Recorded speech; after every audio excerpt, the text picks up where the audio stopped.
ya. Dan enak disembah-sembah, masuk kemana dihormati orang, karpet aja sudah disiapkan ya. Padahal nggak punya ilmu nggak apa-apa. Ahli maksiat pun juga nggak apa-apa. Inilah yang menjadi tujuan utama para habib di Indonesia. Sama, ingin mendirikan dinasti-dinasti sendiri. Gitu. Dinasti Assegaf, dinasti Al-Atas, dinasti Al-Idrus, ya. Dinasti Al-Jufri, ya. Dinasti Barokbah, dinasti Al-Aidid, dinasti Ba'abud, dinasti Bahosir, bahasa lama, ya itu bukan Habib ya, tapi sama saja seorang imigran ya. Tapi semuanya akan seperti itu wajar ya, manusiawi memang, kepingin menjadi pimpinan. Di alam wong, dihormati wong, diagungkan orang. Yang mengamalkan ajaran membaca sholawat, yakni sholawat wahidiyah. Sholawat wahidiyah ini pusatnya di Kedunglo, Kediri. Pendirinya adalah Kiai Haji Abdul Majid Ma'ruf. Sampai-sampai silsilah nasab Romo Kiai Haji Abdul Majid Ma'ruf ini dari jalur laki, ayahnya sendiri itu ke Al-Hasani. Dari jalur ibundanya ke Al-Husaini. Dapat nama-nama dari mana? Itu saya teliti, saya amati, itu kemungkinan berasal dari otak-atik Gathuk Matuk. Karena ada hubungan dengan habaib. Assalamualaikum warahmatullahi wabarakatuh. Saudaraku yang berbahagia, semoga kita dalam lindungan Allah Subhanahu wa taala. Amin amin ya rabbal alamin. Tetap semangat terus. Langsung saja kita simak penjelasannya dulu. Bismillah, alhamdulillah, ala ni'amillah, wassalatu wassalamu ala rasulillah, Sayyidina Muhammad ibn Abdillah, wa ala alihi wa sahbihi wa mawala, la hawla wa la quwwata illa billah. Qala Allah Ta'ala fi kitabil karim wa ad'u bihi rabbis syrah li sadri wa yassir li amri wahlul 'uqdatam min lisani yafqahu qawli. Amin. Amma ba'd. Saudara-saudariku semuanya, dari lintas suku bangsa dan agama di mana dan kapan saja berada, semoga senantiasa berbahagia, mendapatkan kenikmatan dalam hidup, kebahagiaan, ketenangan, kesenangan, kedamaian, kesehatan, kelimpahan, ketenangan, kesejahteraan, keturunan yang salih, salihah, rezeki yang melimpah berkah untuk bekal ibadah, hidup yang konsisten, istiqomah, dan meninggal nanti dalam kondisi husnul khotimah, di dunia hasanah, wa fil akhirah juga hasanah, dan kita semua diselamatkan oleh Allah dari siksaan, kepedihan, kegelisahan, kepayahan, kesusahan, kesakitan, kecemasan, ya, ketidakteraturan, ketidaktumaninahan dalam raga dan jiwa ini. Semoga kita terhindarkan dari segala mara bahaya, fitnah, dan musibah. Pada kesempatan yang penuh dengan kedamaian dan ketenangan ini, perkenankanlah kami, keluarga besar Karma 212 Sowan, ke hadapan panjenengan untuk berkomunikasi, bersilaturahmi, berdiskusi via tulisan ini, berinteraksi, ya berkomunikasi, dan bertolabul ilmi.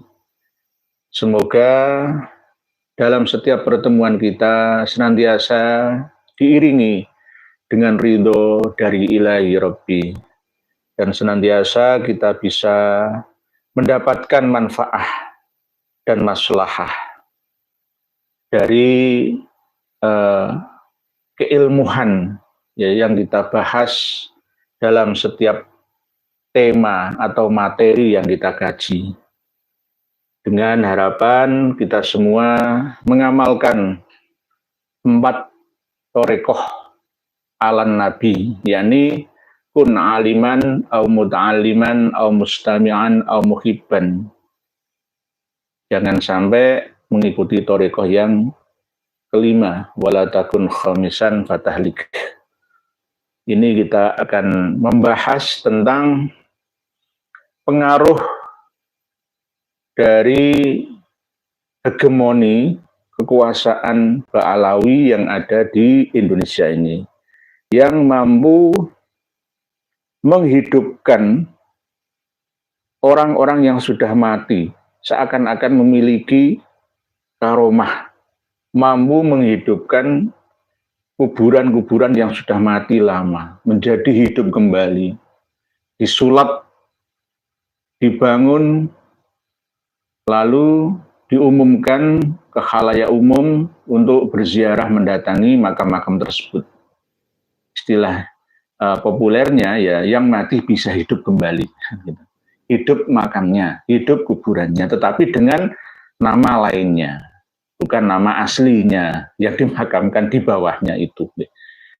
Tidak hanya masalah makam mati, orang mati yang bisa dihidupkan kembali, jadi ramai yang tadinya sepi, tapi juga organisasi. Semisal organisasi tasawuf yang mengamalkan ajaran membaca sholawat, yakni sholawat wahidiyah. Sholawat wahidiyah ini pusatnya di Kedunglo, Kediri. Pendirinya adalah Kiai Haji Abdul Majid Ma'ruf. Sampai-sampai silsilah nasab Romo Kiai Haji Abdul Majid Ma'ruf ini dari jalur laki, ayahnya sendiri itu ke Al-Hasani, dari jalur ibundanya ke Al-Husaini. Dapat nama-nama dari mana? Itu saya teliti, saya amati, itu kemungkinan berasal dari otak-atik Gathuk Matuk, karena ada hubungan dengan habaib yang memberikan nama-nama tersebut. Karena jika saya lihat itu aneh nama-namanya. Nama-namanya pun ketika sampai pada Romo Kiai Haji Abdul Majid Ma'ruf itu keturunan Rasulullah yang ke-32. Padahal Romo Kiai Haji Abdul Majid Ma'ruf itu meninggal pada tahun 1989 dan sekarang diteruskan oleh putranya, yakni Kiai Haji Abdul Latif Majid Ma'ruf, dan yang meninggal tahun 2020 yang lalu pada bulan November ya tahun 2020, dan digantikan oleh putra sulungnya yang bernama Gus Ali Fikri. Lengkapnya Kiai Haji Agus Abdul Majid Ali Fikri, yang sekarang menjadi pimpinan pusat perjuangan sholawat wahidiyah di Kedunglo, Kediri. Nah, kalau sampai ke Gus Ali Fikri berarti keturunan Kanjeng Nabi yang ke-34. Ini masih jauh. Masih jauh, tidak ilmiah dan tidak masuk akal. Tidak hanya jumlah silsilah ini yang bermasalah, tetapi nama-namanya juga bermasalah. Sayyid Abdul Majid Ma'ruf, ini mu'alifnya sholawat wahidiyah ya. Terus ayahnya yang namanya Pak Yai Ma'ruf, Muhammad Ma'ruf arti aslinya. Sayyid Muhammad Ma'ruf memiliki ayah yang bernama Sayyid Abdul Majid. Sayyid Abdul Majid memiliki ayah bernama Sayyid Syafi'i, Abdul Rozak, Soleh, Syafi'i, Abdurrahman, Abdullah Musa, Zainuddin, Abdullah Al-Malik, Hanafi Musa. Nah, jenis kan aneh-aneh, saya nggak pernah mengenal ya. Dalam kitab-kitab nasab dan sejarah saya masih belum kenal nama-nama ini lah ya. Hanafi Musa, Ihsan Nawawi, Abdullah Al-Aziz, Abdullah Khazab, Ghazali Al-Abbas, Said Abdurrahman Karim, Malik Mustafa, Abdullah Alawi, Alawi Abdullah, diwal-awali, Ali Sodik Abdullah, Usman Karim, Umar Abu Hasan, Ali Rahmat Abdullah, Hafid Albas, Ahmad Abdullah lagi, Muhammad Abdullah, Alwi, Abdullah As-Sodik. Nah, terus Imam Hasan Al-Awwal ini memiliki anak yang bernama Abdullah As-Sodik. Nah ini ya saya kadang-kadang masih, ya nanti saya cari lagi ya, saya mungkin masih belajar ya. Ini tapi saya cari, saya belum kenal nama-nama ini tuh, belum kenal saya di dalam kitab nasab dan sejarah itu masih belum saya temukan lah gampangannya di situ. Tapi kalau dilihat dari jumlah keturunan Rasulullah sampai ke 32, Said Abdul Majid atau Kiai Haji Abdul Majid Ma'ruf itu saya nggak bisa menerima teori ini karena beliau meninggalnya abad 20 tahun 1989. Dan sekarang diteruskan oleh cucunya Pak I Abdul Majid yang bernama Gus Ali Fikri. Dari jalur ibundanya Kiai Haji Abdul Majid Ma'ruf ini sampai ke 34. Ya wajar, ini kan pantas-pantasan Hasan Husain gitu ya. Hasan Husain, ini Kiai Abdul Majid itu rondo tua, rondo sepuh. Nah, istrinya beliau rondo suku, rondo enom. Akhirnya ke 34. Ini Sayyidah Abdul Majid, Sayyid Abdul Majid Ma'ruf, ibundanya Nyai Hasanah, Kiai Soleh, Nyai Rofi'ah, Sayyid Zainal Abidin, Zainal Ali Maklim, Kiai Abna Banjar Melati, Sayyid Basaruddin, Sayyid Abdurrahman, Abdul Mursyid Al-Yasin, Abdullah Pangeran Kroso, Ainul Yakin, Maulana Ishaq. Lah ini mulai ke, kalau menurut Gus Ketua PBNU ya, yang membidangi masalah agama, keagamaan ya, sampainya ya ini sampai Azmat Khan. Tapi ini nggak ada Azmat, ini Abdullah Khan. Ainul Yakin, Maulana Ishaq, Jamaluddin Husain, Abdullah Khan, Amir Abdul Malik, Said Alawi, Muhammad Alawi, Abdullah lah, nggak Ubaidillah, tapi Abdullah Ahmad Al-Muhajir lah, ini Isa Al-Basri lah, saya itu nggak kenal Basri itu.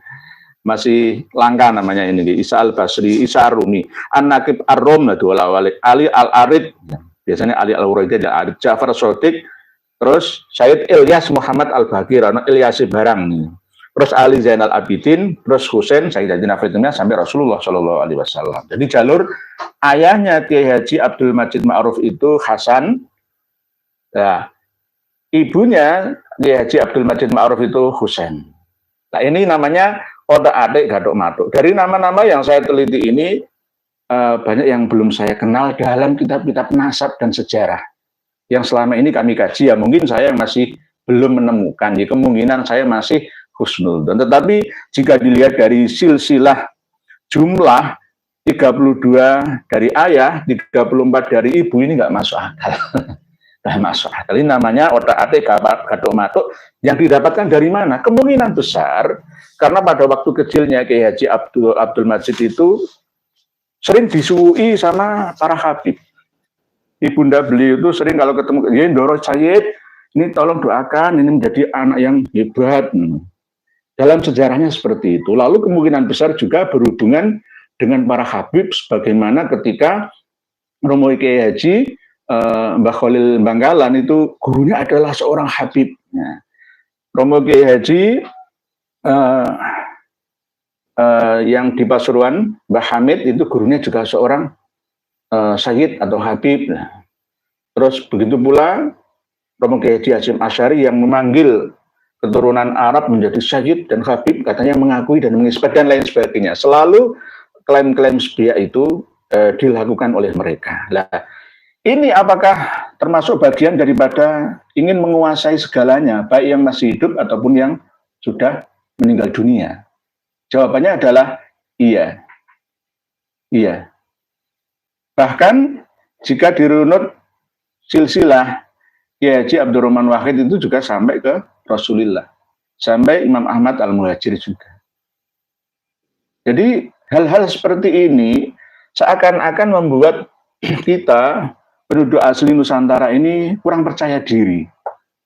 Sehingga ketika ditawari silsilah dari Nabi itu langsung seakan-akan percaya diri, lebih bangga diri gitu. Padahal ya enggak sih sebenarnya. Aslinya Romo Kiai Haji Abdul Majid itu ya orang asli Kediri situ, Banjar Melati situ. Nah, inilah yang harus kita waspadai bersama. Jika nanti ada seorang kiai ditamui ya, oleh seorang habib, disanjung-sanjung ya, diangkat, digunggung, jangan percaya, jangan dianggap itu sebuah ketulusan, benar-benar ingin menghormati seorang kiai. Sebagai bukti daripada tanda kita berhati-hati. Ya, kita aktifkan basiroh peninggal hati supaya tidak gampang dibodohi, dikadali, ya, dan ditipui oleh mereka ini. Jangan gampang terperdaya. Saya bahkan melihat videonya Romo Kiai Haji Abdul Hanan ya. Ketika bertemu dengan Habib Bahar itu terlalu merendah itu ya bagus ya. Seorang kiai Durya Nabi dari jalur wali, anak negeri sendiri merasa rendah di bawahnya habaib itu kan ya nggak bagus lah. Romo Kiai Haji Abdul Hanan ya dari Bangkalan ya, dari Gianyar Labang ya. Jangan terlalu merendah. Nanti malah justru tamu jenengan itu akan lebih tinggi di atas panjenengan. Nanti malah justru menambah lama menyadarkan mereka. Nggak jadi sadar-sadar, malah tambah merasa di atas angin. Wong kiai-kiai saja menghormati saya. Kiai-kiai sekelas pondok pesantren itu masih di bawah saya. Akhirnya kan seperti itu. Di saat perjuangan seperti ini, sementara kami menolak kedatangan para habib menemui kami langsung. Sementara nanti kalau sudah reda, insya Allah kami terima. Para pemirsa dan pendengar sekalian rahimakumullah. Melihat sejarah ya sholawat wahidiyah itu pun sebenarnya bermasalah. Ya mohon maaf saya tidak menambah musuh ya. Saya tidak menambah musuh, tapi ingin menyadarkan tidak hanya yang kami sadarkan itu para habib yang tergabung dalam Robito Al-Alawiyah saja, tetapi juga dari kalangan saudara saya sendiri. Di antaranya adalah para penganut pengamal ya sholawat wahidiyah itu. Dulu tahun 65-an ya sampai tahun 70-an itu di Pondok Pesantren Lirboyo itu jelas ditandatangani oleh beliau Romo Yai Makhrus Ali Lirboyo, Romo Kiai Marzuki Dahlan, terus Romo Kiai Syafi'i Marzuki pada waktu itu sebagai Rois Am PCNU Kabupaten Kediri itu jelas melarang seluruh santri Lirboyo untuk mengamalkan amalan membaca sholawat wahidiyah itu. Karena apa? Isinya itu ada sebagian yang menyimpang. Ya mohon maaf sekali lagi, mohon maaf dimaafkan. Mohon dikoreksi lagi kalau mungkin belum paham atau ingin penjelasan lebih dalam lagi bahwa sholawat wahidiyah itu sejak awal kemunculannya tahun 1959 melalui sebuah mimpi ya. Sebuah mimpi, terus di situ disusul lagi pada mimpi, bukan mimpi sih, sama seperti pengalaman spiritual kaum sufi gitu ya. Seakan-akan antara mimpi dan jaga ditemui oleh seorang dari alam gaib, dimensi lain ini. Dengan pesan-pesannya, tahun 1959 itu berpesan agar Kiai Haji Abdul Majid Ma'ruf ikut serta membina akhlak dan mental masyarakat yang ada pada waktu itu. Terus berikutnya 4 tahun setelah mimpi yang pertama, tahun 1963, mimpi atau didatangi oleh sosok misterius lagi. Sampai 3 kali. Nah, apakah beliau bisa membedakan yang datang itu siapa? Apakah ini roh manusia yang sudah meninggal dunia tapi berada di dimensi yang kelima, 6, 7, 8, 9 atau berasal dari bisikan halusinasi, atau dari jin muslim, atau dari jin yang fasik, non-muslim. Nah ini kadang-kadang kita nggak bisa membedakan. Lah apakah saya tidak percaya akan kealimannya Kiai Haji Abdul Majid Ma'ruf? Enggak seperti itu ya. Jangan diarahkan ke situ. Ini beda bahasanya. Pada waktu pertama kali tahun 1959 bulan Juli ya, Hadratul Mukarram Kiai Haji Abdul Majid Ma'ruf ini pertemuan orang goib ya. Orang goib itu apakah ada? Ada. Tapi ketika kita berada di dimensi ketika lahir dan batin, fisik dan non fisik naik ke metafisik, ada pada frekuensi tertentu, dapat kita mengaksesnya dan mereka juga dapat nyambung mengakses kita. Sama seperti ketika bayi kecil ya, ketika rewel itu, karena melihat sesuatu yang tidak dapat kita lihat. Sama dengan kuda, bisa melihat jin, tapi kita tidak dapat melihatnya. Begitu juga ketika mata kornea orang-orang yang mendapatkan tingkat spiritual yang tinggi, dia bisa melihat jin, bisa melihat di suatu tempat itu ada penghuninya misalkan, dan orang lain secara umum tidak mampu melihatnya, tidak mampu mengaksesnya. Kadang orang diberi maunah bisa melihat yang katanya Nabi Khidir, padahal belum tentu kebenarannya. Ya, hal-hal seperti ini kan kita sulit untuk membedakan benar atau tidaknya. Ini kan pengalaman spiritual pribadi yang tidak boleh dipaksakan ke orang lain untuk mempercayai. Bahkan di tahun 1959 itu Kiai Haji Abdul Majid Ma'ruf itu dapat bisikan supaya ikut berjuang memperbaiki mental masyarakat lewat jalan batiniah. Padahal setelah itu beliau juga masih belum mau mendirikan yang namanya organisasi atau perkumpulan atau jamiah atau jamaah sholawat wahidiyah. Baru setelah mimpi yang pertama itu, bisikan goib itu, lalu beliau bermujahadah. Ya, istilah wahidiyahnya itu bermujahadah, bermunajat, mendekatkan diri kepada Allah Subhanahu wa Ta'ala dengan banyak-banyak membaca sholawat. Di antaranya sholawat kesukaan beliau adalah sholawat badawiyah, sholawat nariyah, sholawat munjiah, dan sholawat nasisiyah. Dalam hal ini yang saya kadang kurang percaya. Kiai Haji Abdul Majid Ma'ruf itu bisa menyelesaikan membaca sholawat nariyah dalam 1 jam itu sebanyak 4.444 kali. Itu saya tidak percaya.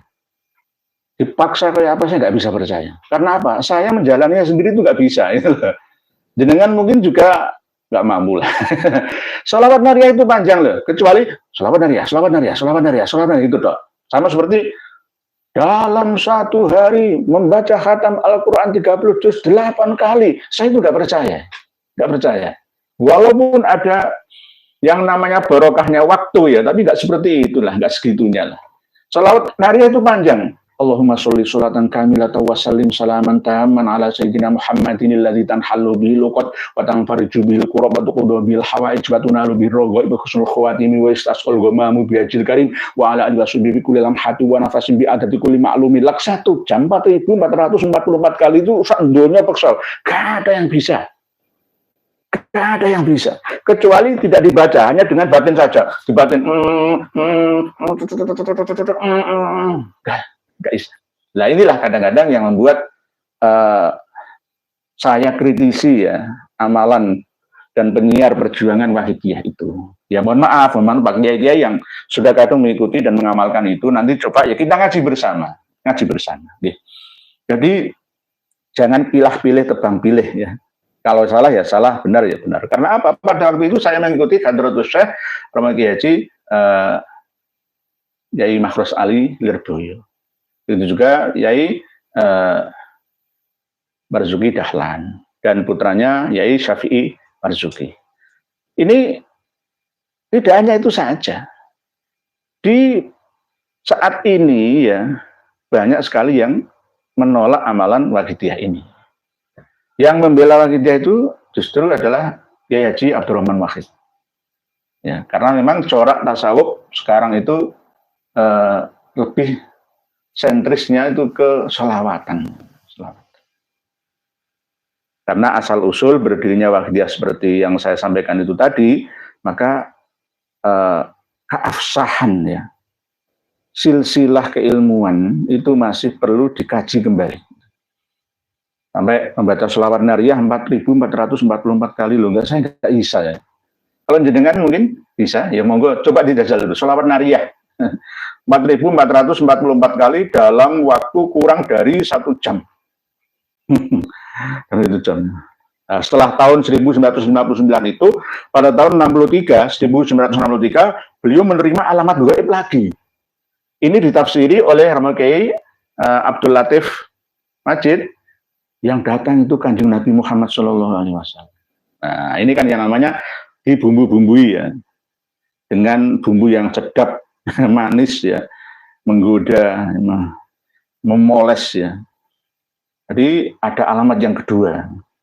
Sampai-sampai pada tahun 1963 bulan Juni, alamat gaib itu jelas-jelas datang kembali. Malah kula dipun ancam menawi mboten enggal-enggal nglaksanakaken. Laksanaan apa? Ya misi dan visi untuk berjuang memperbaiki mental masyarakat lewat jalan batinnya itu. Lalu beliau yang kedua ini ngarang-ngarang, coret-coretan. Beliau Romo Kiai Haji Abdul Majid Ma'ruf mengarang tulisan coret-coretan berdasarkan hasil dari gabungan antara sholawat Masisiyah, Badawiyah, ya, terus sholawat Nariyah, dan sholawat Munjiyah. Lalu beliau menulis sholawat yang bunyinya Allahumma kama anta ahluh sholli wa sallim wa barik ala sayyidina maulana habibina syafi'ina, dan seterusnya itu. Lalu sholawat itu dinamakan sholawat ma'rifat. Nah, hal-hal seperti inilah. Hanya dengan bisa mengarang 2 lembar ya, teks atau redaksi sholawat, terus langsung bisa dianggap sebagai mu'alif, dan bahkan mujaddid, dan atau bahkan ghaus hadzal zaman. Ini yang saya kurang percaya. Saya kurang percaya. Sekelas Imam Syafi'i saja tidak seperti itu, padahal karangan kitabnya sebegitu banyaknya. Romo Kiai Haji Maduddin Utsman saja yang ngarang kitab sebegitu banyaknya ya nggak pernah mendirikan Thariqah Imadiyah, ya nggak pernah. Ya beliau ya sedang-sedang saja, ya biasa-biasa saja lah. Jadi hanya dengan mengarang, sebab itu saya mengatakan Indonesia ini masih lahan subur penipuan yang berbasis atau bermodal atau berjubah agama. Itu paling enak di Indonesia ini. Ya, cari kerja sulit, usaha rumit, ya akhirnya apa, lebih enaknya ya mendirikan kerajaan spiritual. Kediri dulu itu kan pusatnya kerajaan-kerajaan besar. Ya, mulai dari kerajaan Kadiri ya, sebelum Singosari kan ada Kadiri, pecahan ya, Medang, Kauripan, Erlangga, ya, Daha, dulu itu kerajaan-kerajaan tua. Lalu bangkitlah pada era-era abad berikutnya dengan orang-orang yang bangkit spiritualnya, tidak mendirikan kerajaan yang berbentuk wilayah kenegaraan, tapi wilayah spiritual. Contohnya apa? LDII, Lembaga Dakwah Islam Indonesia di Burengan Kediri.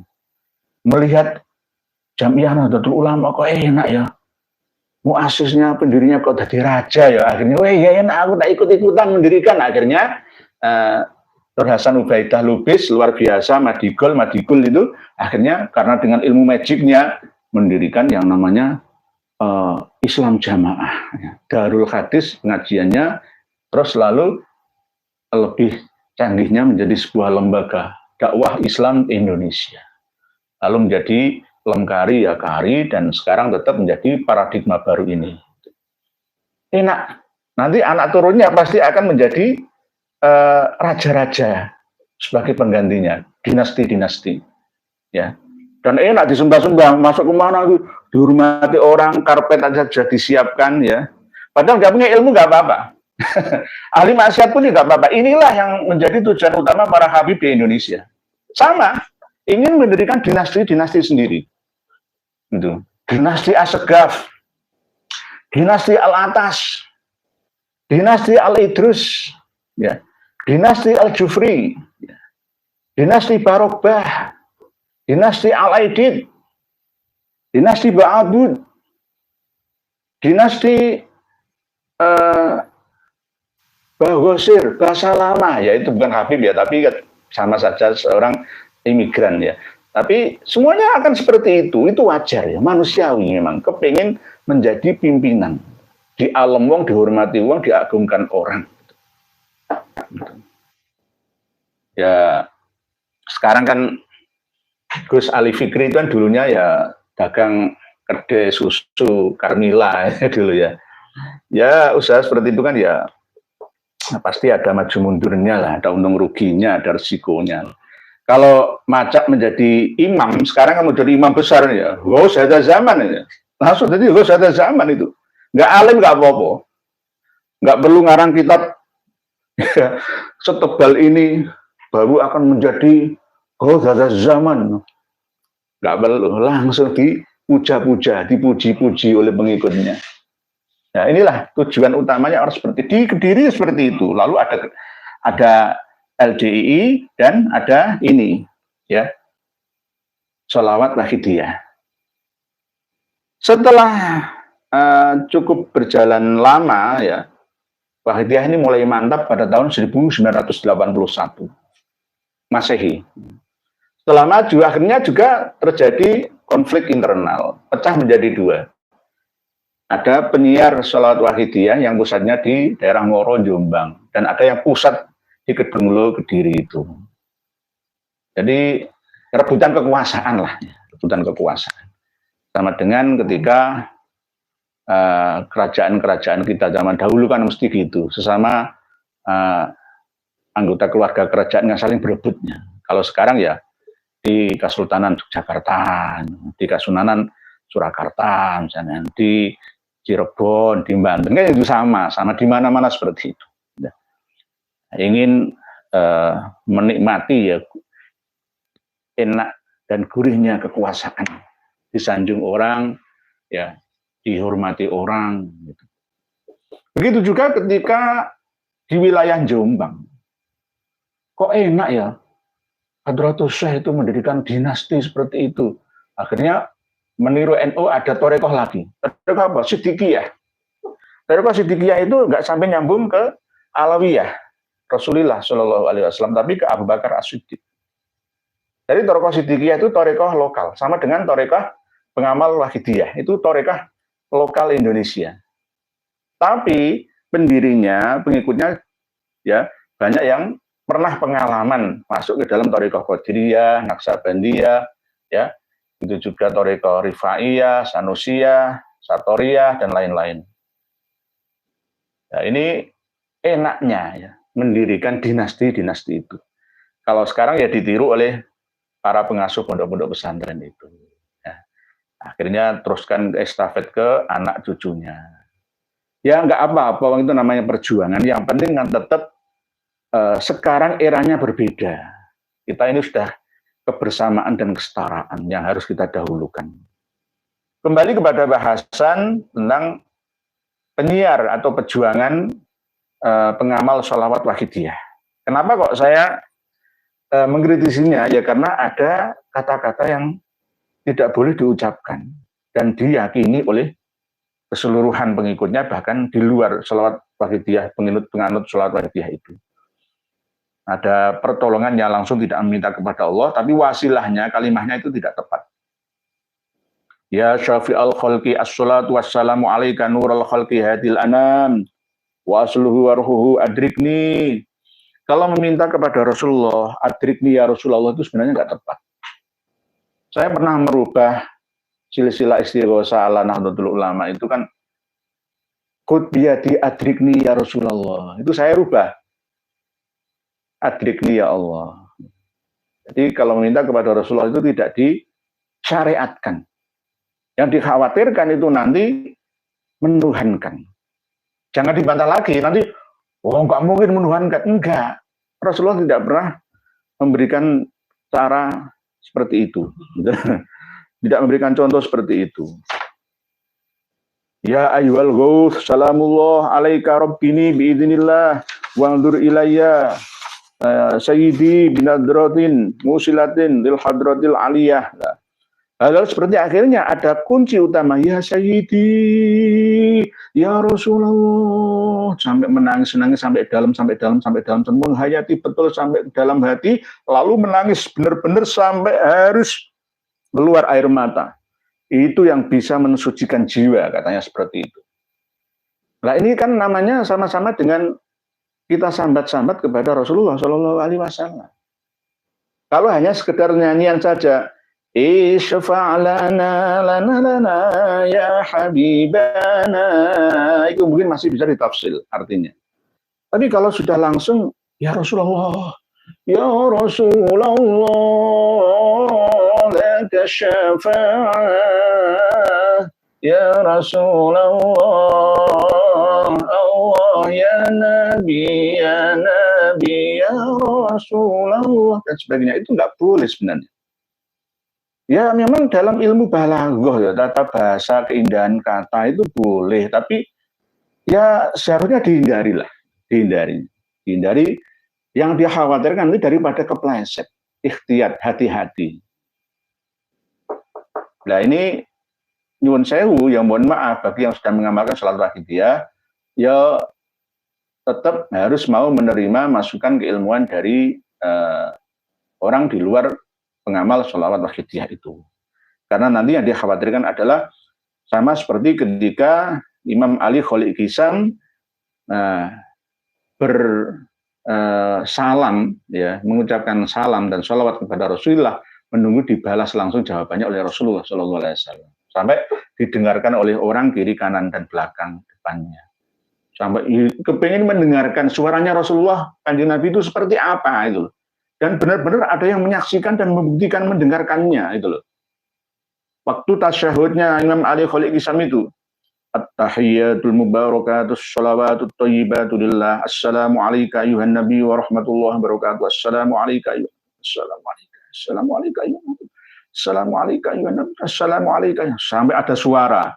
Yang mendengar suara Rasulullah itu bukan hanya Imam Ali Kholil Kisam saja, tapi kiri kanannya juga mendengar. Nah ini kan berlebihan itu.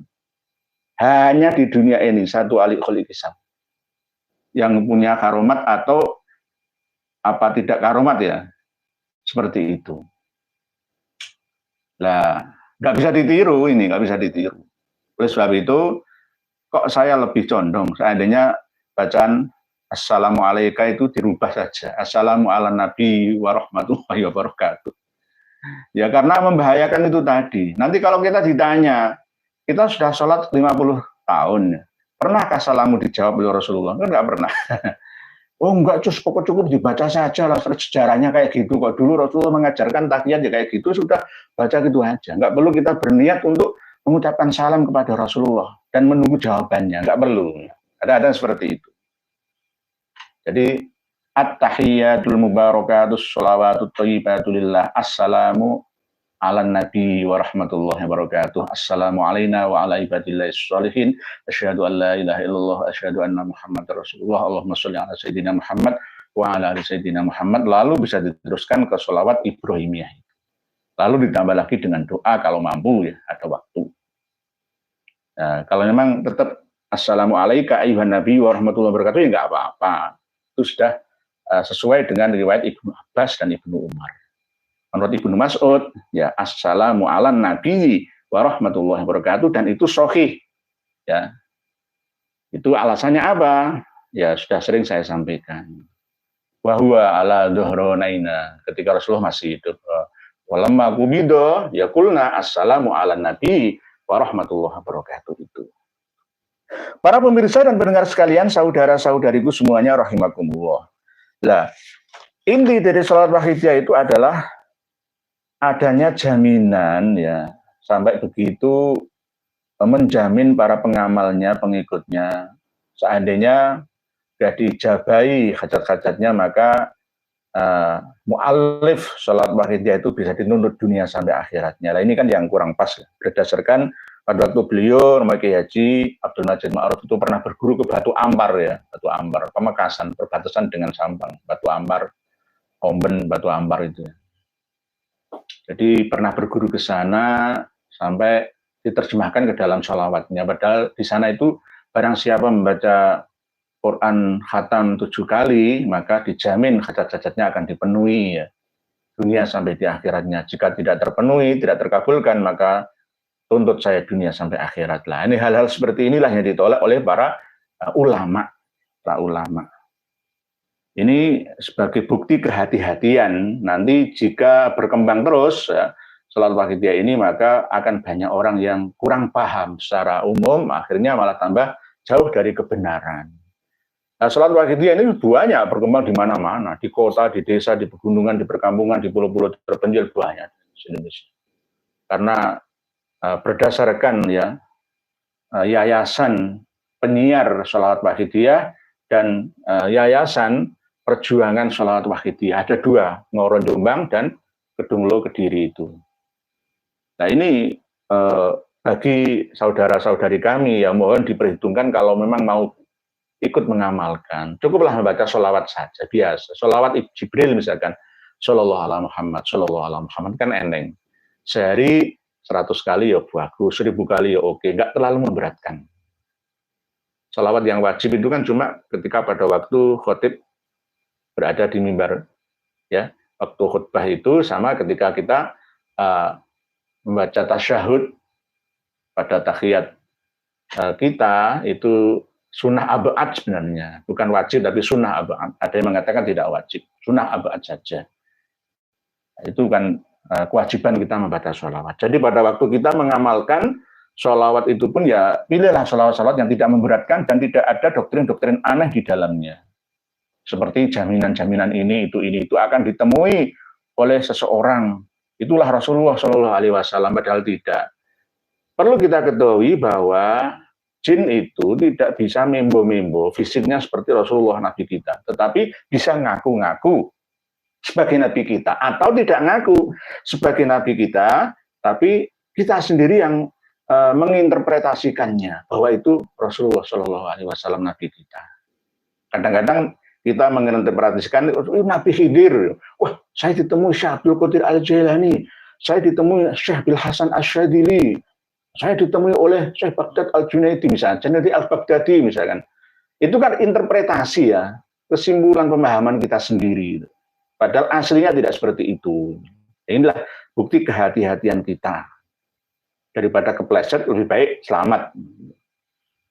Dari sholawat wahidiyah itu ada 1 lembar yang isinya ya berbentuk ritual. Intinya adalah untuk menggabungkan antara meditasi lah dalam beribadah itu.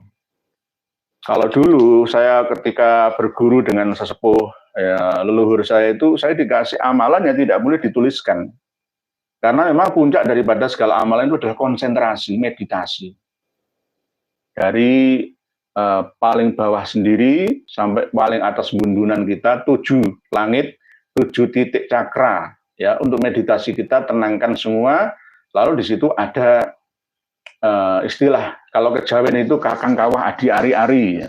Kalau dalam Islam itu ya malaikat hafadzoh wa inna alaikum lahafidhin itu. Terus langsung tarik nafas, langsung konsentrasi, memejamkan mata dan selalu mengingat kepada Yang Maha Kuasa. Meditasi, konsentrasi ya.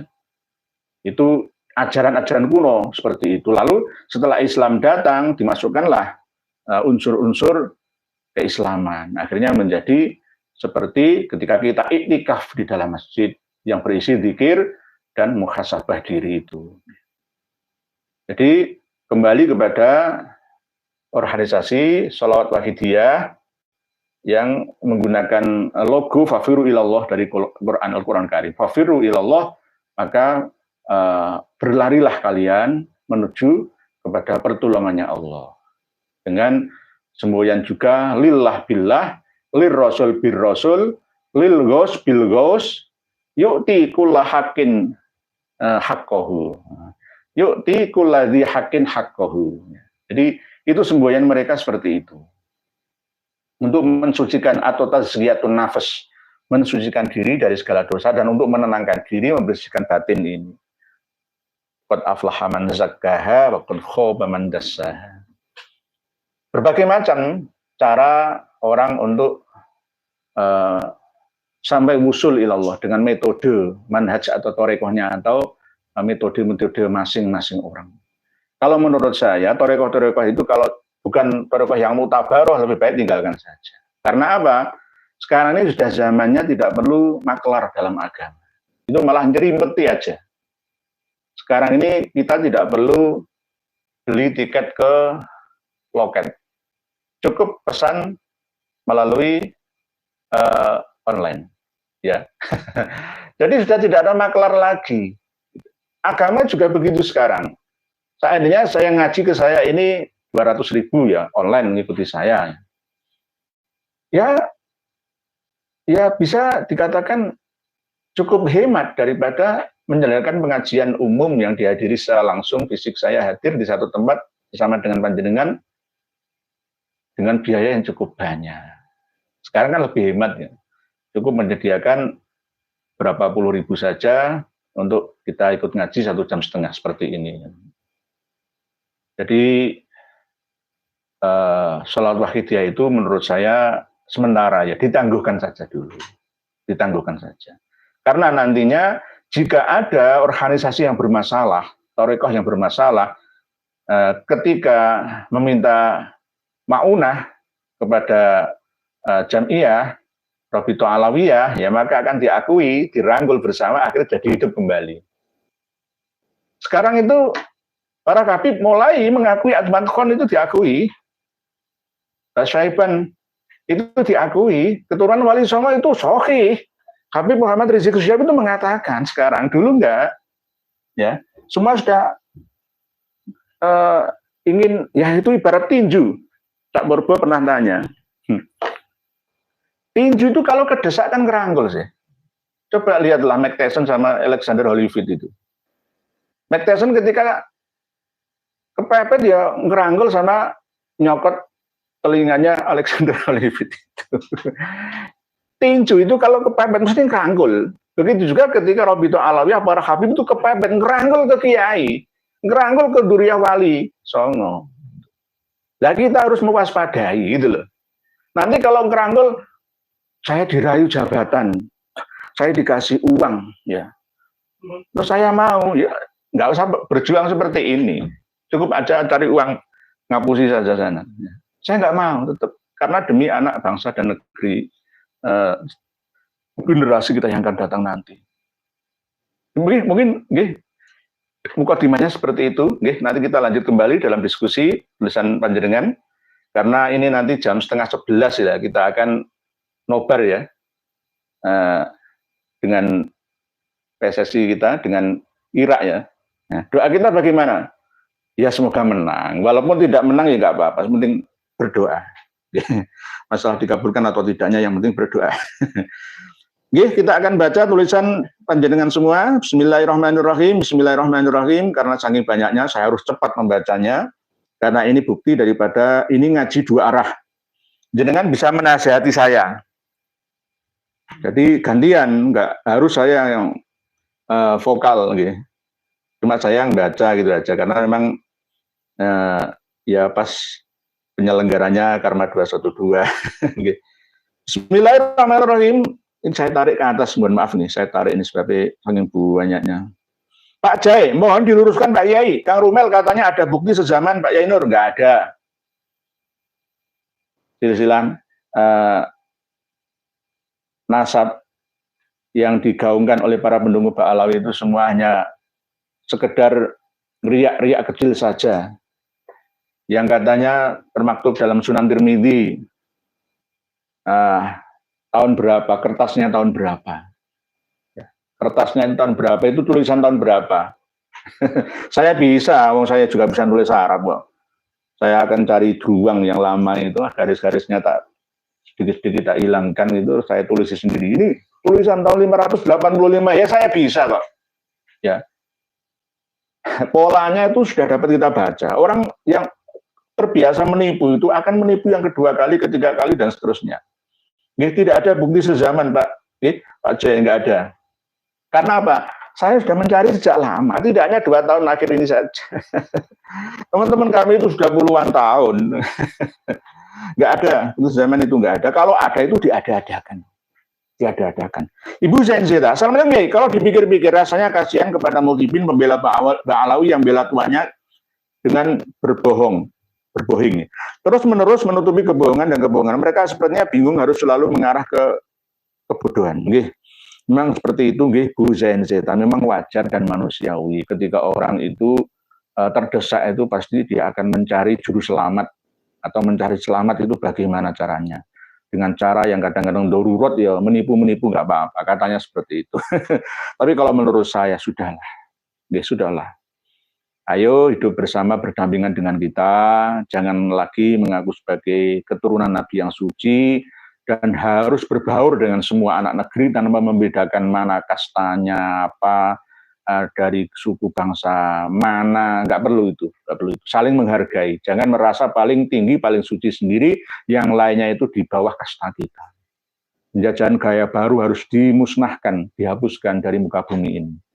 Penjajahan di atas dunia harus dihapuskan karena tidak sesuai dengan peri kemanusiaan dan peri kemanuan, peri keadilan. Gitu nggih. Bu Zenzita nggih. Pak Segalo, Aceh, tanpa tes isotop, manuskrip palsu tapi bagaimana mau tes isotop? Tes DNA aja pada lari ngibrit. Nggih, Pak Segalo nggih. Berikutnya baca sholawat.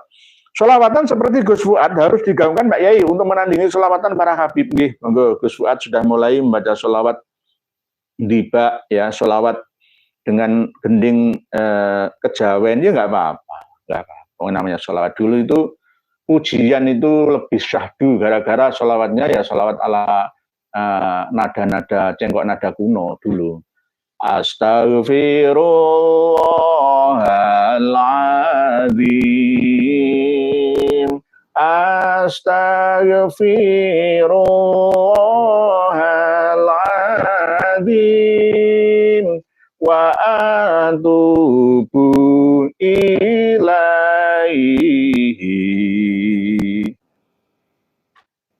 Nah, gitu salatnya. Sholatullahi ma'alahat, imalahat kawakib,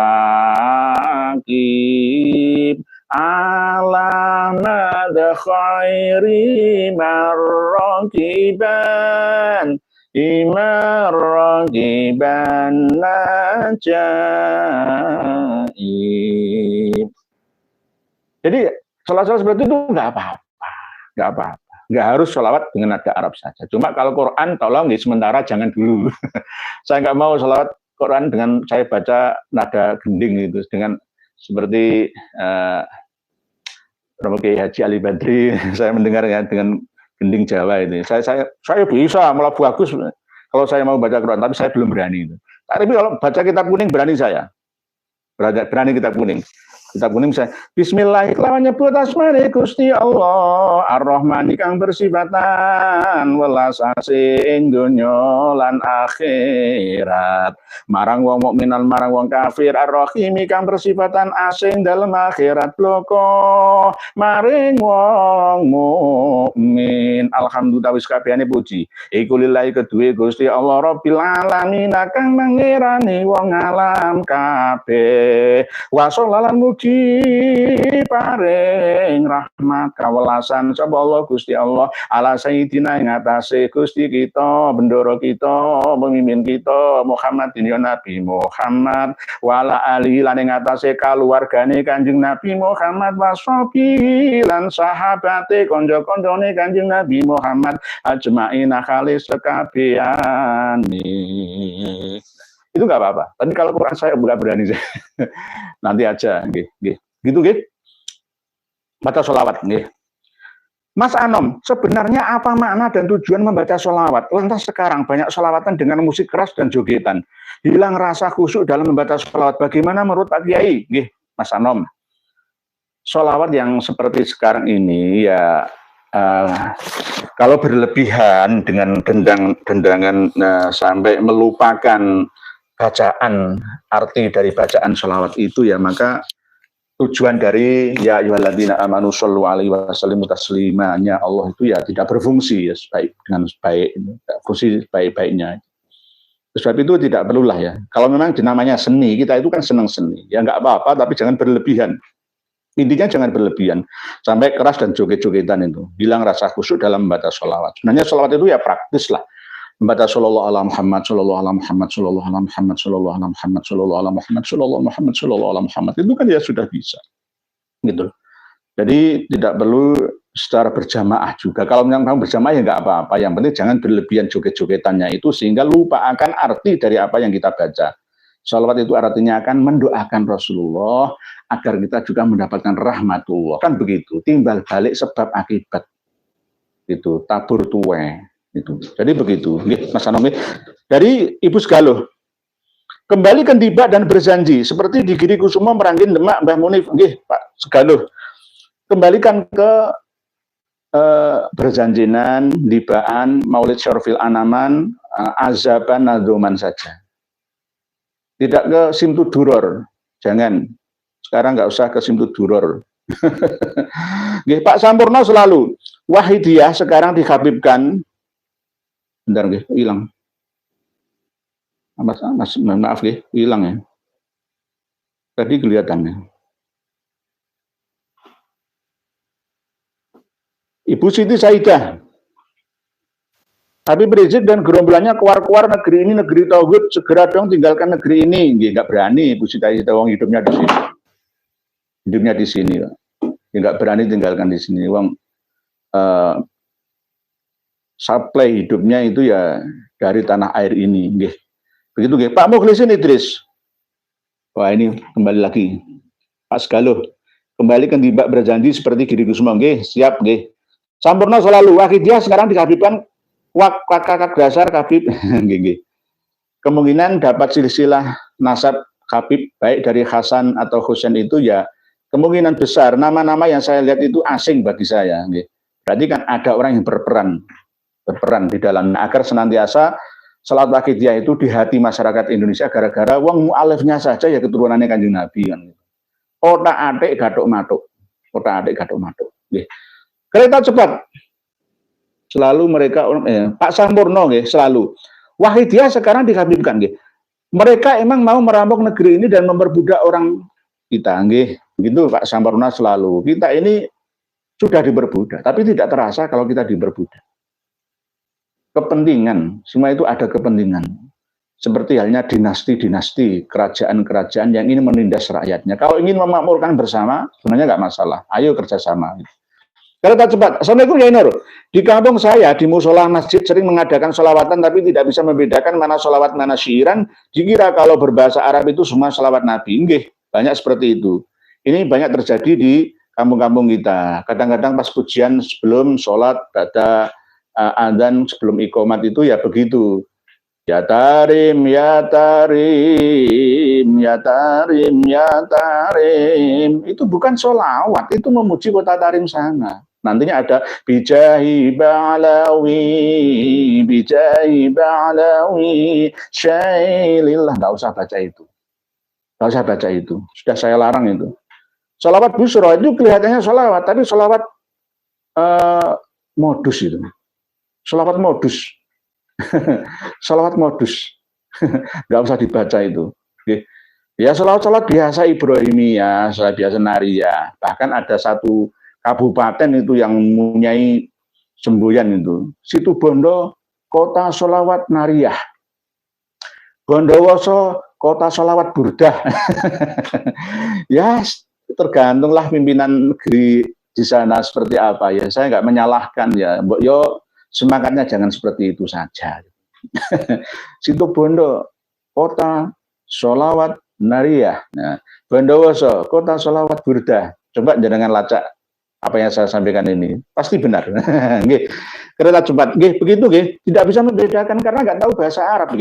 Pak kereta cepat. Rata-rata kita ini nggak tahu bahasa Arab. Ya. Dikira itu sholat, padahal bukan sholawat. Sama seperti nyanyian-nyanyian yang ada yang dinyanyikan oleh artis-artis YouTuber kita itu kadang-kadang kan itu bukan sholawat. Pokoknya bahasa Arab itu kiranya sholawat. Kadang-kadang hanya sekedar munajat itu katanya sholawat. Ada munajat, ada sholawat, ada adiyat. Tadi beda-beda. Nggih, tak berbohong. Harus kita ingatkan anak-anak kita, jangan hanya seenaknya dikasih speaker terus langsung ngomong atau pujian atau moco-moco nyanyian baru nanti langsung launching terkenal ya, langsung di pancar di masjid dan musola speaker-speakernya kan nggak pantas. Islam nggak punya pendirian, nggak konsisten kan. Berikutnya, Cak Purbo, sepertinya ada rasa kebanggaan pribadi atas Kiai pribumi jika mereka sudah dikasih gelar Habib oleh klan Ba'alawi. Dengan demikian untuk sambangi mereka dan minta jatah upeti bisa semakin mudah. Itulah gobloknya Kiai kita, Cak Purbo. Faktanya seperti itu. Jadi Kiai sekarang harus bangkit, berhati-hati, aktifkan basiroh ini. Jangan hanya sekedar lihat lahiriahnya, dirayu-rayu, dikasih hati, terus akhirnya masuk ya dikuasai. Hati-hati nggih. Pesen Pak Purbo ini bener, leres nggih. Pak Purbo, program satu kecamatan satu Habib. Ini masif klan Ba'alawi lakukan Kiai. Dan saya sudah nyata ini di Karesidenan Surakarta sudah terbentuk. Bagaimana himbauan Kiai agar ini tidak menjalar seantero Nusantara. Kiai nggih. Pak Purbo ini bener. Beliau adalah orang yang mengenai Basiroh Waskito, peninggal hati yang benar-benar nyoto di Karesidenan Surakarta ya Surakarta, Wonogiri, Sukoharjo, Sragen ya, terus Klaten ya, itu ada seperti ini. Nanti kalau satu kecamatan satu Habib, tambah lagi setiap tahun satu Habib lagi, dikholi, hancur kita sudah. Yang repot siapa yang direpoti? Panjenengan semua. Jangan ikut khol-khol para Habib itu, nggak usah. Kalau mau datang ya dengan ya sekedarnya saja lah. Karena apa? Nanti Islam di Indonesia ini hanya seperti gabah di interwi. Merono, merono, merene. Nggak ada nilai, kualitas, hanya sekedar kuantitas, jumlah, menang jumlah saja. Kalah kualitas kita ini. Gara-gara ya seperti ini. Gitu. Nanti kalau seperti itu terus, ya ini program satu kecamatan satu Habib. Karena apa? Rob itu Alawiyah itu sudah buka cabang sampai MWC. Tidak hanya pusat, kiai-kiai yang turut diangkat menjadi pengurus penasehat. Kita nggak sadar, gitu loh, nggak sadar. Penjajahan dengan cara yang halus seperti ini kita itu nggak mengerti ya, gitu loh. Malah kita, alhamdulillah saya diakui menjadi bagian dari keluarga Ba'alawi, dapat syafaat Nabi, malah seperti itu. Ini pesan Cak Purbo, harus kita taati. Pak Solikin, Assalamualaikum Pak Yai. Memang para Habib itu nggak tahu malu, semua kok diakui milik kelompoknya. Sampun Yai tumut nyimak mawon nggih, waalaikumsalam nggih Pak Solikin. Memang seperti itu. Malu itu sudah tidak berlaku bagi mereka. Padahal al-haya'u minal iman, malu itu adalah sebagian dari nilai keimanan. Berarti keimanan mereka sudah tidak diperhatikan lagi. Supriwek, maaf Pak Kiai, jenengan kalau mau dijanjikan ya oleh penjajah ya spiritual untuk dibangunkan pondok pesantren, diangkat namamu ya, dipegang kepalamu mendapatkan ilmu barokah ya, disuruh oleh Habib demi untuk menindas bangsamu sendiri. Ingatlah dulu para pendahulumu, bagaimana nasibnya, ya, pengkhianat itu seperti apa nasibnya. Jadi lihatlah dengan pikiran yang jernih, hati yang bersih. Tidak hanya masalah itu, kalau masalah data pustaka sudah jelas, nggak bisa dibantah lagi. Nggak bisa diselamatkan lagi. Sejarah yang mereka buat itu sengaja dibuat-buat, cocok-cocokan lah. Kalau yang nggak ngerti itu ya seakan-akan benar. Secara sekilas kita nasab sejarah karya Ba'alawi itu kelihatannya benar. Tapi jika diteliti itu nggak benar. Sama seperti ketika pengajian-pengajian mereka. Kelihatannya benar, tapi jika diteliti isi materinya itu nggak benar. Kita banyak yang tersihir gitu. Lah Dek Wafi ini kan masih muda ya. Bacaan kitab kuningmu cukup lumayan bagus lah ya. Tapi tolonglah ya, jangan hanya syariat saja, coba hakikat tarekat ya. Tarekat dalam bukan tarekat-tarekat yang tidak sesuai dengan umurmu ya. Cukuplah kamu tarekat 4 ya, kun aliman au muta'aliman au mustami'an muhibban itu. Secara netral bisa kemana-mana tarekatmu. Insya Allah nanti akan ketemu itu. Jadi Dek Wafi ini orang yang masih belum bisa menemukan jati diri. Masih belum cukup umur lah. Kematangan spiritualnya, intelektualnya, sosialnya, ya, bahkan basirohnya itu belum matang, belum cukup. Berarti kami merendahkan enggak, karena yang dia ketahui itu selalu menggugat kitab Syajarah Mubarokah. Syajarah Mubarokah itu sanadnya dari mana? Loh. Habib semua itu pakai Syajarah Mubarokah. Habib Yusuf Jamalul Lail dalam mentahqiq kitab Abnaul Imam Al Hasan wal Husain itu Bimisra Wasyam Al Hasan wal Husain itu ya pakai Syajarah Mubarokah. Dalam mengarang kitab Asy-Syajarah Az-Zakiyah itu juga menggunakan kitab Asy-Syajarah Al-Mubarokah. Semua nasabah dan nakobah internasional juga menggunakan kitab itu. Tidak hanya Yusuf Jamalul Lail saja. Habib Ali bin Thohir Al-Haddad juga sama. Di antaranya juga pentahqiq kitab Syamsul Dohiro, ya, Muhammad Abu Bakar Ba'di. Begitu juga nasabah dan mu'arikh dari Cianjur Abdullah bin No. Ya sama, semua pakai itu.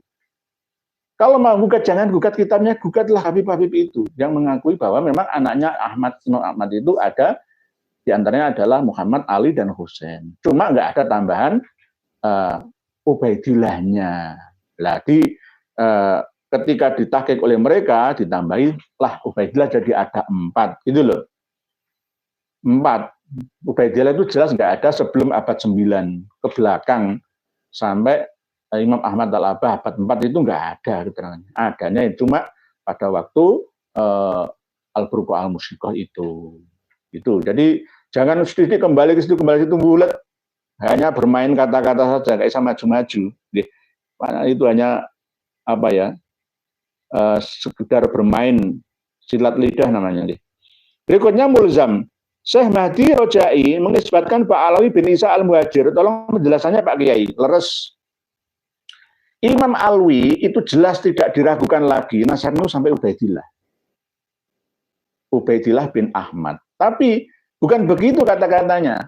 Harusnya kalau mengisbat Pak Alawi sampai Rasulullah SAW harusnya begitu. Tidak diragukan lagi bahwa Alwi bin Ubaidillah dan khususon Ubaidillah itu adalah benar-benar anaknya Imam Ahmad Al-Abah An-Nafar Al-Muhajir. Nah itu baru.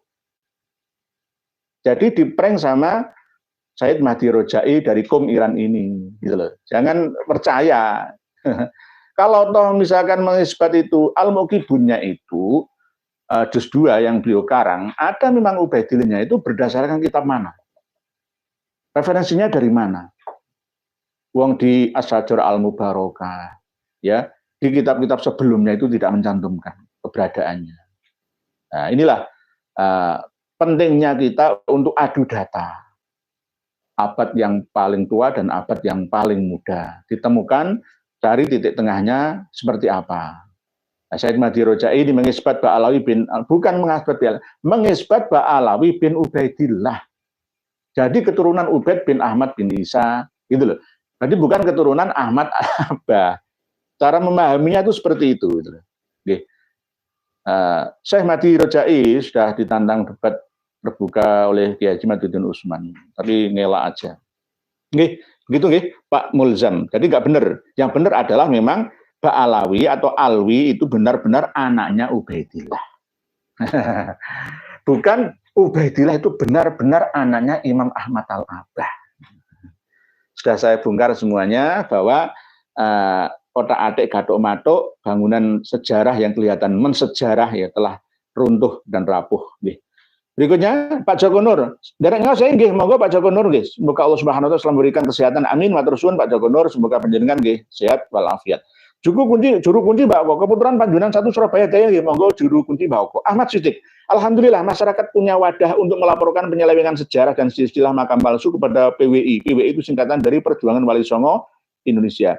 Nanti PWI berkoordinasi dengan pihak terkait, kelar Pak Alawi kalau masih coba main-main dengan sejarah. Nggih, Pak Ahmad Siddiq, leres pengumuman untuk pelurusan sejarah, kalau ada apa-apa lapor ke PWI. Jatim ya ada, Banten ada, Lampung ada, seluruh Indonesia nanti akan ada. Nih, Pak Pamungkas Pramana, Pak Yai, ini pertanyaannya terdahulu, kenapa Torekot suka membahas Nabi Khidir dan menghubung-hubungkan kegiatannya dengan Nabi Khidir?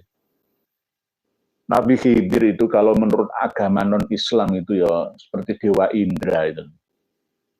Nabi Khidir itu kan asli namanya Balya Ibnu Mulkan, itu kan menurut bahasa Arab. Khidir itu karena kan sering hadir, hadir atau khidir. Sering hadir ketika dipanggil dalam satu kepentingan keperluan. Kalau menurut orang-orang non-muslim ya seperti Dewa Indra. Ya, kalau menurut orang Yahudi ya malaikat Michael itu, Michael itu. Jadi termasuk penghuni dimensi ke 6, 7, 8 atau 9. Yang kadang bisa menemui orang yang ada di dimensi ketiga manusia ini, tapi ketika berada dalam frekuensi tertentu. Sama seperti ketika kita sedang menderita sakit demam, panas tinggi, di atas 40 lah, 45. Pasti kita ini geremeng dewe, kadang-kadang geragapan. Ya, geragapan. Karena saking panasnya, anak kecil itu kan kadang imen-imen, gara-gara panas tinggi. Padahal kita yang sudah tua, dewasa seperti ini juga begitu. Ketika dalam kondisi tidak stabil fisik kita, itu akan mengalami satu perjalanan lintas dimensi dari dimensi 3 ke dimensi 4 atau dimensi 5, 6, 7, 8, 9 langit yang ke-7. Lalu ketika kita mengasah ya kepekaan metafisik dengan puasa fisik ya, tirakat fisik ya, maka akan ketemu dengan penghuni alam di atas kita.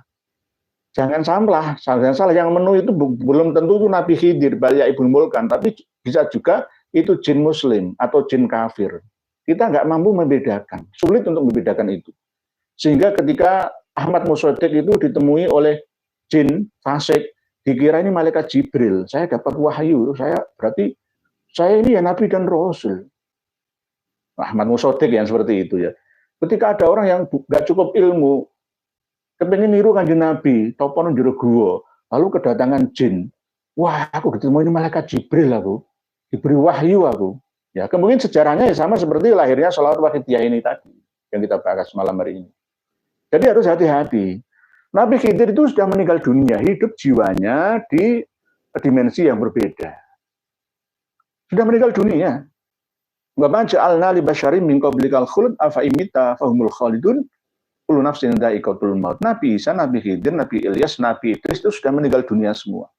Nggak perlu kita tunggu kehadirannya. Toh kalau yang hadir itu belum tentu itu Nabi Khidir Balya Ibnu Mulkan. Bisa juga itu adalah penghuni dimensi ketiga. Kadang-kadang orang mati syahid, ya orang-orang alim, orang-orang saleh itu masih diberi kesempatan oleh Allah untuk bisa berhubungan dengan dimensi ketiga, tapi tidak bisa sepenuhnya. Pada waktu frekuensi tertentu saja.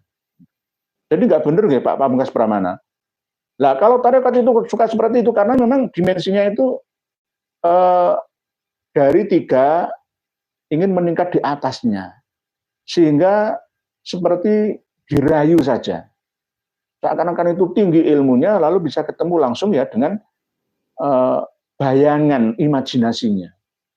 Sama seperti saudara saya Jam'an Nur Khatib Ustadz Yusuf Mansur ya, di mana-mana secara sadar dan jaga melihat Kanjeng Nabi kita, Pak.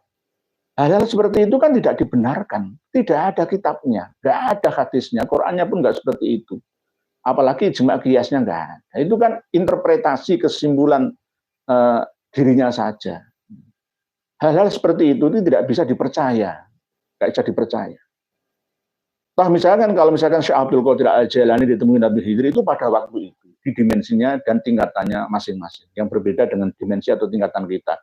Di abad 20, 21 ini sudah sulit kita untuk bisa ketemu dengan penghuni dimensi di atas kita, kecuali kita mau diundang oleh mereka. Ya. Misalkan saya disuruh ceramah di alam mereka, khutbah di alam mereka bisa, tapi dimensi jin, dimensi 4 saja. Kalau dimensi 5, 6 di alam penantian itu masih cukup sulit untuk menjangkaunya, karena kita terbatas ya, dibatasi dengan barzakh itu tadi, wa min waraihim barzakhun ila yaumi yub'atsun itu. Kemungkinan juga dalam kondisi-kondisi tertentu, dalam kondisi kita sakit atau kondisi kita susah yang sangat-sangat susah, gundah dan gelisah ya. Tidak hanya kesakitan kepedihan fisik kita, tapi kita pas dalam kondisi terpuruk bangkrut misalkan. Ya, misalnya kita ini berhalusinasi. Kita berhalusinasi, kadang ditemui oleh makhluk-makhluk lain, kadang-kadang berjubah putih seperti malaikat, mengakunya itu leluhur kita, mengakunya itu Habib, waliullah, dan lain sebagainya, seperti itu. Jadi jangan mudah percaya. Oleh sebab itu ketika ditemui sosok yang kita tidak paham siapa dirinya, maka tanyakanlah kepada ahlinya, tanyakanlah kepada ulama yang benar-benar warasatul anbiya. Jadi begitu, nggih, Pak Pamungkas Pramana. Pak Garuda Sakti, nasab zong, sanad ilmu zong tidak bisa dijadikan guru mursyid dan mustahil jadi wali kutub, nggih. Memang seperti itu, nggih, Pak Garuda Sakti zong, nggih. Yoko Endrianto, Solo nyimak kiai nggih, monggo. Solo itu luas nggih. Pak Mulzam, sejelas ini kenapa Muhyiddin pada nutup telinga pura-pura budek kalau ceramah Habib pada ngawur? Apa otak mereka sudah gak fungsi nggih? Saya kan sering menyampaikan, jangan seperti sumum bukmun umyung fahum la yarjiun. Jangan seperti sumum bukmun umyung fahum la yaqilun. Jangan seperti itu. Saya kan mengatakan jangan seperti itu. Kita ini akan ditanya oleh Allah atas pertanggungjawaban mata, telinga, ya, rasa, indera kita semua akan ditanyakan untuk apa? Untuk apa? Semua akan ditanya, digunakan untuk apa? Apakah digunakan untuk hal-hal yang dilarang oleh Tuhan kita atau tidak? Kalau memang informasi benar, ya terimalah kebenaran itu dari siapa saja. Kalau salah dari informasi para Habib itu ceramahnya, ya tolaklah kan gitu. Jangan, Habib uturnya Kanjeng Nabi. Awas, panjenengan masih kena doktrin cucu Nabi, darah Nabi, keluarga Nabi, ahlul bait Nabi yang memiliki otoritas syafaat Nabi. Nggak, jangan percaya lagi. Nggih. Habib, bentar. Habib habitatnya di RA, sedangkan Nahdliyin di NU. Jangan dicampur, dimakan nggak enak, nggih. Dicampur-campur itu nggak enak, nggih. Nggih, bener, nggih, leres Pak Mulzam. Berikutnya, Dan Suprapto. Kalau Imam Sholawat Wahidiyah menjadi Habib dan bersedia, mungkin saya jadi ragu dia seorang mursyid Thariqah. Kalau Imam Sholawat Wahidiyah menjadi Habib dan bersedia, mungkin saya jadi ragu dia seorang mursyid Thariqah. Sebenarnya Wahidiyah, Sholawat Wahidiyah itu tidak termasuk bagian daripada Thariqah Mutabbaroh. Itu hanya sekedar amalan kaum sufi saja. Sama seperti Thariqah Siddiqiyah itu masih dalam proses ke Thariqah Mutabbaroh. Cobalah kita kembali ke asas Jatman, Jamiah Thariqah An-Nahdliyah itu. Thariqah Mutabbaroh itu apa saja, kriterianya itu seperti apa, akan kita fahami semua nanti. Kalau Thariqah yang tidak jelas, ini Thariqah lokal. Jadi misalkan Kiai Haji Abdul Majid Ma'ruf menemukan kalimat Salawat ya wahidu ya ahadu ya wahidu ya ahadu ya wahidu, akhirnya wahidu wahidi wahid, jadi wahidiyah karena dimulai dari doa wahidu ya Allah yang maha satu, qul huwallahu ahad, itu akhirnya terkenal dengan nama Wahidiyah, Thariqah Wahidiyah. Misalkan Kiai Haji Maduddin Usman kepingin mendirikan Thariqah sendiri, ya Thariqah Imadiyah. Misalkan Gus Fuad Blaret kepingin mendirikan Thariqah sendiri, ya Thariqah Fuadiyah.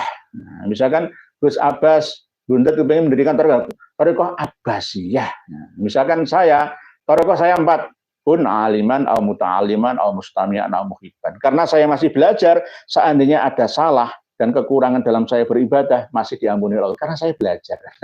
Saya masih pembelajar. Thariqah saya seperti itu. Nggih, berikutnya, Dan Suprapto. Kalau imam sholat, nggih, berikutnya, Edo Adi Pradana. Kenapa kalau melantunkan sholawat Wahidiyah itu kok menangis? Ya karena tuntunan dari imamnya, ya seperti itu. Dengan nada, ya sama, nggak sangel-angel. Ketika di gereja itu kan ada ceramahnya pastor ya yang seakan-akan membuat satu cerita tentang penderitaan Nabi Isa misalkan ya. Langsung orang menangis histeris semua. Menulis sama seperti itu. Apalagi semua itu berkait sugesti, keyakinan. Jadi begitu ya. Ya Sayyidi, ya Rasulullah, seakan itu sambat karo Kanjeng Nabi Muhammad. Kanjeng Nabi Muhammad itu sudah meninggal dunia. Meninggalkan Quran dan hadis yang kita pegang, yang kita amalkan selama ini. Di dalam segenap ajaran Rasulullah Nabi kita itu mengandung nilai syafaat. Gitu loh. Nggak perlu sambat-sambat kepada Kanjeng Nabi. Ya lakukan apa yang ada dalam tuntunannya itu yang ditinggalkan. Taraktu fikum amroini lan tadillu ma tamassaktum bihima itu. Kitab Allah wa sunnata rasulihi itu. Kok malah tambah ya Sayyidi ya Rasulullah ya Sayyidi. Berarti kan sambat-sambat dari Kanjeng Nabi. Kalau ya Allah itu nggak apa-apa. Itu sambat-sambat kepada Allah. Kalau wasilah nggak seperti itu. Beda lagi bahasanya. Nggih. Jadi begitu nggih Pak Edo Adi Pradana. Sering nangis-nangis itu loh. Kalau nangis-nangis itu nggak perlu diperlihatkan orang. Nangis di kamar sendiri saya, misalkan di kamar pribadi saya nangis sampai seperti Nabi Daud nggak apa-apa. Ya, kalau nangis kok dipancarkan sama speaker itu kan ya pameran. Nggih, nggak boleh. Toto Bagaskoro. Purwakarta ikut nyimak yai dan semoga keluarga dalam keadaan sehat. Amin, Pak Toto Bagaskoro. Semoga panjenengan juga sehat selalu. Salam dari Surabaya untuk Purwakarta, bukan Purwokerto loh ya. Purwakarta Jawa Barat. Edo Adi Pradana, saya kok tidak pernah melihat pimpinan pengasuhnya satu panggung dengan kiai atau ulama NU. Salat Wahidiyah itu tidak ingin eksklusif sebenarnya, ingin menggandeng NU karena memang kultur mereka itu kultur NU sama dengan LDII.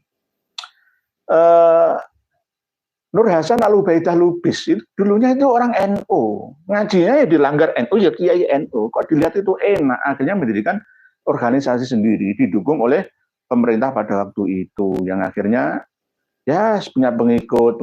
Intinya modal utamanya adalah ilmu hipnoterapi. Intinya di situ setiap ajaran Torekoh itu harus memiliki ilmu hipnoterapi, bahasanya ilmu terapi, ilmu gendam, menguasai akal pikiran orang lain. Dari pikiran yang sehat jadi tidak sehat. Karena diarahkan pada satu titik programnya dia yang memiliki tarekah itu. Gitu.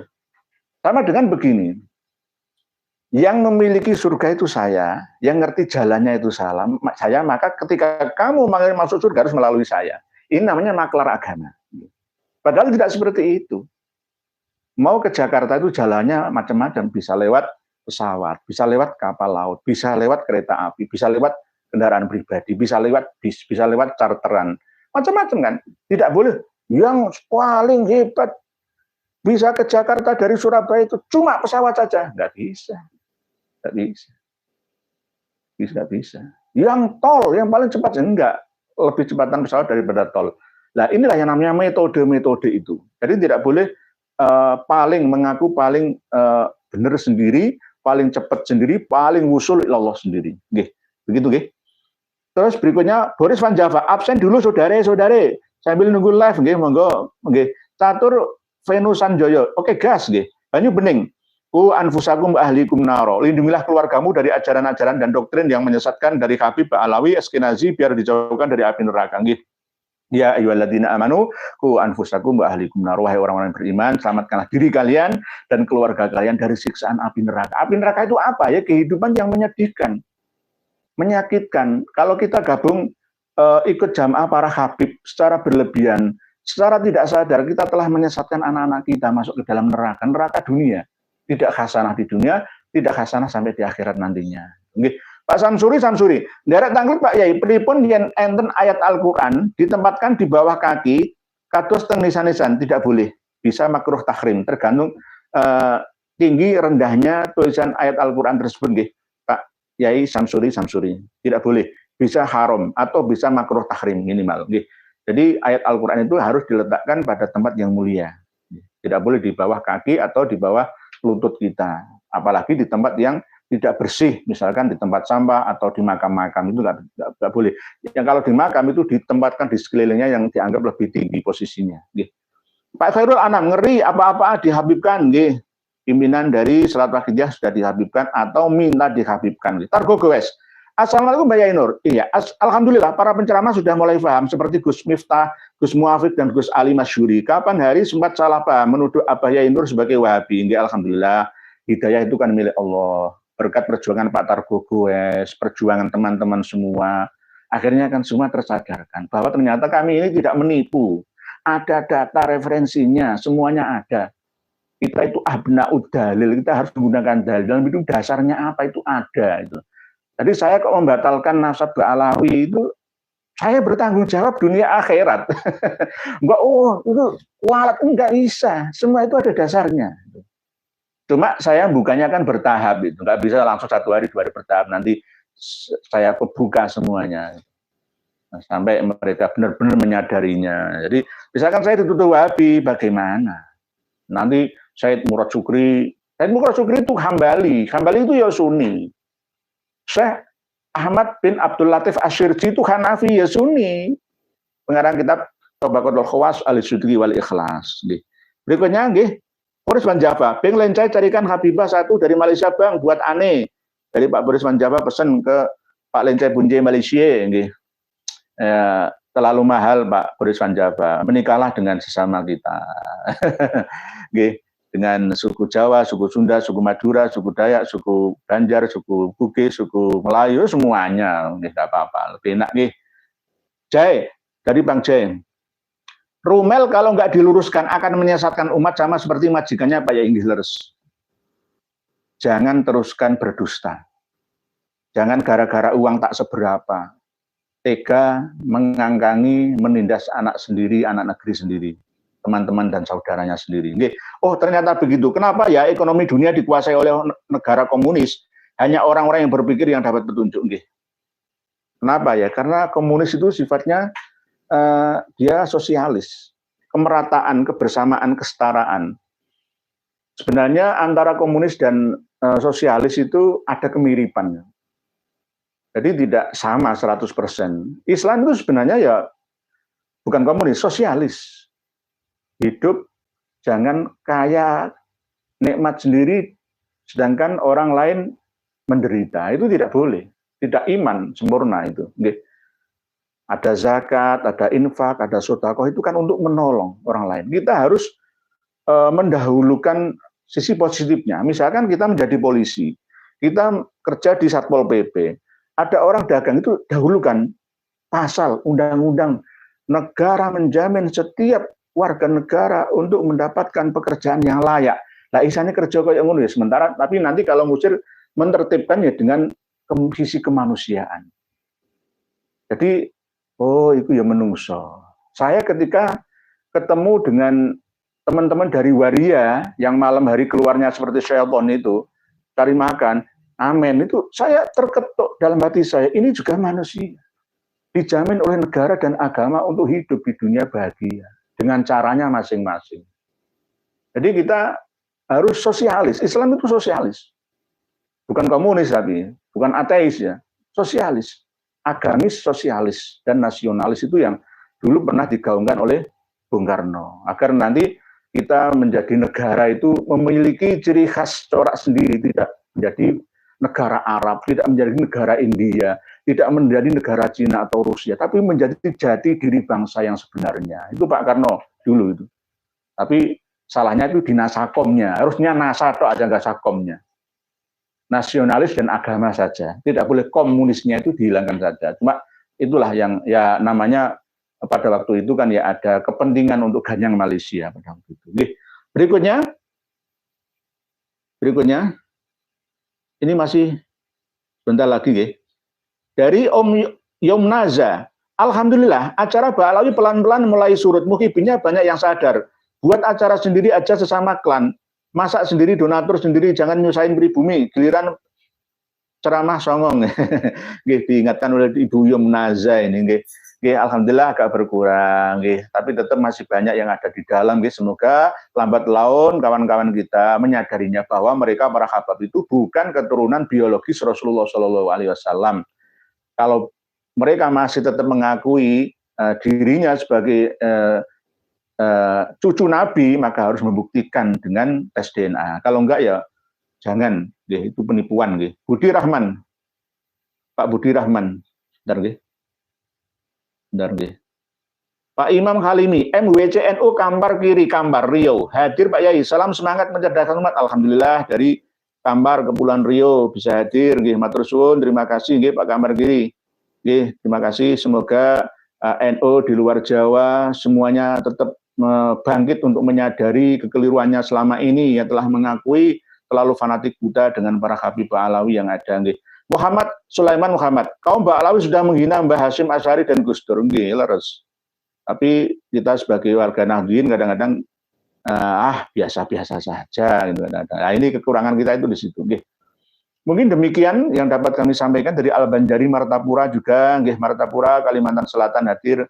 Kiai Haji Mat sesuatu yang luar biasa, mampu menghubungkan yang palsu. Siap Harry Potter. Pak Mustafa Kamal, Harry Potter bukan berkat Kiai Haji Mat, tapi berkat Bahar yang sembelotongan, berkat semuanya.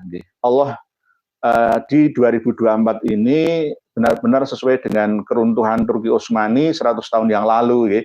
Islam bangkit dari Indonesia karena banyak Habib yang ada di Indonesia. Kenapa tidak bangkit dari Arab Saudi? Karena banyak Habib yang ada di Indonesia, jutaan, ngaku sebagai cucu Nabi semua, Sebab itu yang bangkit itu dari timur, ya dari Indonesia ini. Di Afghanistan, di Pakistan, di India, biasa-biasa saja. Karena mereka tidak diistimewakan. Di Indonesia ini diistimewakan, benar-benar diistimewakan, diagung-agungkan, dijunjung-junjung tinggi, diraden, ditubagus, dikultuskan sedemikian rupa. Sama seperti kasta Brahmana di India. Tidak ada yang salah, semua sih benar semua. Tidak ada yang salah dari mereka. Mereka udoy loh, gak apa-apa, itu ahli swarga. Mereka sesat pun nggak akan masuk neraka. Nah, inilah keyakinan yang keliru. Sebab itu kita benahi bersama.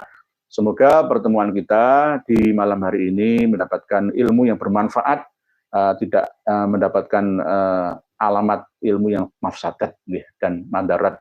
Semoga kita senantiasa diberikan petunjuk dan hidayat oleh Allah Subhanahu wa taala, bisa membedakan mana yang hak dan mana yang batil. Allahumma arinal haqqo haqqon warzuqna tiba'ah wa arinal batila batilan warzuqna ijtinabah.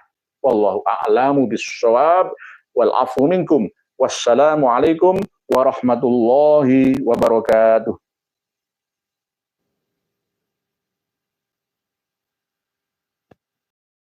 Alhamdulillah, telah kita dengar bersama penjelasan beliau. Semoga menjadi manfaat bagi kita semua. Amin, amin ya rabbal alamin.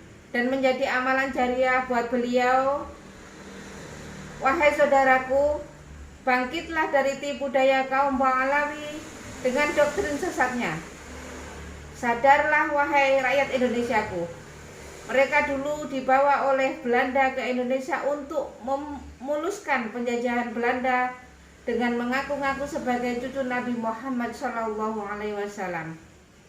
Ingatlah wahai saudaraku, sudah banyak bukti kesesatan mereka dan pembelokan sejarah.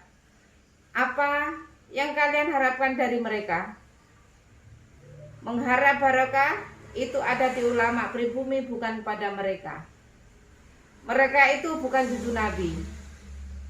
Yang ada kalian dijadikan budak untuk kehidupan mewah mereka.